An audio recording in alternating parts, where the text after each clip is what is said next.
2024 begins with wars burning in Gaza, Sudan and Ukraine, and peace in crisis. Around the world, diplomatic efforts to end the fighting are failing. More leaders are pursuing their goals militarily. They mostly believe that they can get away with it. War has been on the rise since about 2000, following a decline in 2012 and 1990.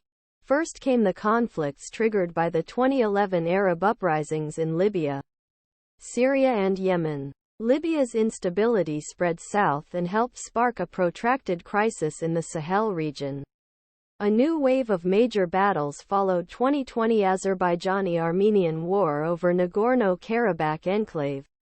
Horrific that began weeks later in Ethiopia's northern Tigray region. Myanmar Army's 2021 power grab, and conflict initiated by Russia's 2022 attack on Ukraine. Add to this 2023's devastation in Sudan and Gaza. Worldwide, more people are dying fighting, forced from their homes or needing life-saving assistance than in decades. In some war zones, peacemaking either doesn't exist or goes nowhere. The Myanmar junta and the military officers who seized power in the Sahel are taking on overwhelming rivals. In Sudan, perhaps today's worst war, with scores of people killed displaced, U.S. and Saudi diplomatic efforts were muddy half-hearted for months, banking on the decline of Western support for Kiev. Russian President Vladimir Putin wants to force Ukraine to surrender its terms and demilitarize. Understandably unpleasant for Ukrainians. In all these places, diplomacy was, as it were, about managing fallout, negotiating humanitarian access or prisoner exchanges, or striking deals like the one that brought Ukrainian grain to global markets across Black Sea. These efforts, while vital, are not a substitute for political negotiations. Where war ends, silence owes more to treaty making than to war victory. In Afghanistan, the Taliban seized power as U.S. troops departed without negotiating with their Afghan rivals.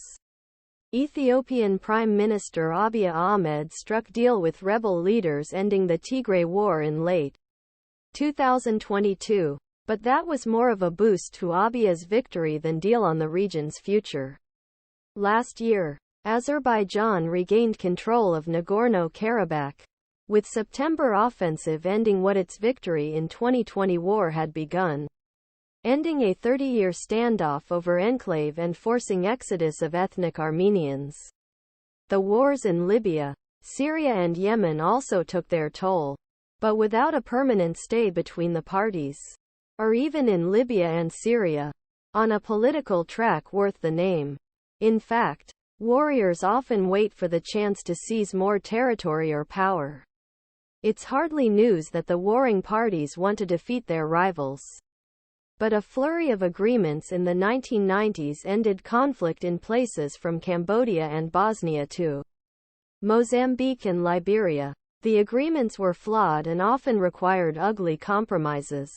A period scarred by the Rwandan genocide and the Balkan genocide cannot be romanticized as a golden age of pacifism. Still, the string of agreements seemed to